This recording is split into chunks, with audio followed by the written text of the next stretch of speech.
સુરત શહેરના શાંત અને પોશ ગણાતા અડાજણ વિસ્તારમાં છેલ્લા કેટલાક સમયથી વહેલી સવારે મોર્નિંગ વોક પર નીકળતા નાગરિકોમાં ફાળ પડી હતી. તક ઝડપીને મોબાઈલ આંચકી લેતી ગેંગ સક્રિય થઈ હોવાની ફરિયાદ ઉઠી હતી, જેને પગલે અડાજણ પોલીસ સતર્ક બની હતી. તાજેતરમાં જ પોલીસે બાતમીના આધારે ઓપરેશન પાર પાડી રીઢા ગુનેગાર તૌસીફ ઉર્ફે બગલાને ઝડપી પાડ્યો છે, જેનાથી સ્થાનિક રહીશોએ રાહતનો શ્વાસ લીધો છે.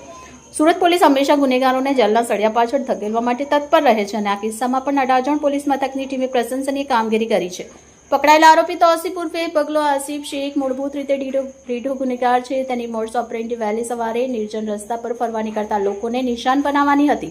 પોલીસ તપાસમાં બહાર આવ્યું કે આરોપીએ તાજેતરમાં જ 2 અલગ અલગ વ્યક્તિઓના મોબાઈલ સ્નેચિંગ કરી મોપેડ પર ફરાર થઈ ગયો હતો. પોલીસને આ અંગેની ચોક્કસ બાતમી મળી હતી કે આરોપી ચોરીના મુદ્દામાલ સાથે ચોક્કસ લોકેશન પર પસાર થવાનો છે, જેના આધારે પોલીસે વોચ ગોઠવી તેને દબોચી લીધો. પોલીસે આરોપી પાસેથી ગુનામાં વપરાયેલ મોપેડ અને લૂંટવામાં આવેલ 2 કિંમતી મોબાઈલ ફોન સહિત કુલ ₹68,000નો મુદ્દામાલ જપ્ત કર્યો છે. ધરપકડ બાદ પોલીસ દ્વારા તેની કડક પૂછપરછ હાથ ધરવામાં આવી રહી છે. પોલીસને શંકા છે કે તૌસીફે માત્ર અડાજણ જ નહીં પરંતુ શહેરના અન્ય વિસ્તાર જેવા કે રાંદેર, પાર્લા અને વેસુમાં પણ આ પ્રકારની અનેક ઘટનાઓને અંજામ આપ્યો હોઈ શકે છે. આ કેસનો ભેદ ઉકેલાતા હવે અન્ય કેટલા ગુનાઓનો પર્દાફાશ થાય છે તે જોવાનું રહેશે. રિપોર્ટર ચેતન તરી, બુલેટ 26 ગુજરાત ન્યૂઝ, સુરત. ગઈકાલ તારીખ 4 મે 2026ના રોજ અડાજણ ખાતે આવેલ બદ્રીનારાયણ મંદિરની પાસે 2 અલગ અલગ મોબાઈલ સ્નેચિંગની ઘટના બનેલી.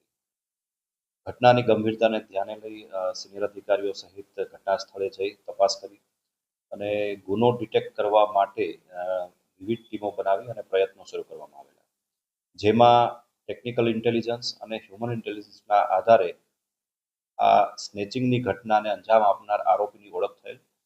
ત્યારબાદ તેની ધરપકડ માટેની તજવીજ કરવામાં આવેલી અને ગણતરીના કલાકોમાં જ આરોપીની ધરપકડ કરી લેવામાં આવેલ છે.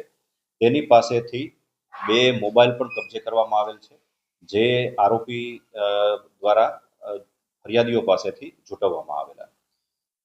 આરોપી તૌસીફ ઉર્ફ બગલા આરિફ શેખ નામનો વ્યક્તિ છે, જે અમરોલી ખાતે આવેલ કોસાડ આવાસ ખાતે રહે છે. 21 વર્ષની ઉંમરનો છે. ભૂતકાળમાં સલાબતપુરા પોલીસ સ્ટેશન ખાતે જીપી એક્ટ 135 હેઠળ ગુનો નોંધાયેલો, તેમાં પણ એ આરોપી રહેલ છે. આરોપી મૂળભૂત રીતે મહારાષ્ટ્રના નાસિક પાસેનો છે. છેલ્લા 15 વર્ષથી કોસાડ આવાસ અમરોલી ખાતે રહેણાંક ધરાવે છે. આરોપી શાકભાજીની લારી ચલાવેલ છે, પણ છેલ્લા કેટલાક સમયથી પૈસાની જરૂરિયાત હોવાથી આ પ્રકારની પ્રવૃત્તિમાં શરૂઆત કરેલ હોવાનું જણાય આવેલ છે.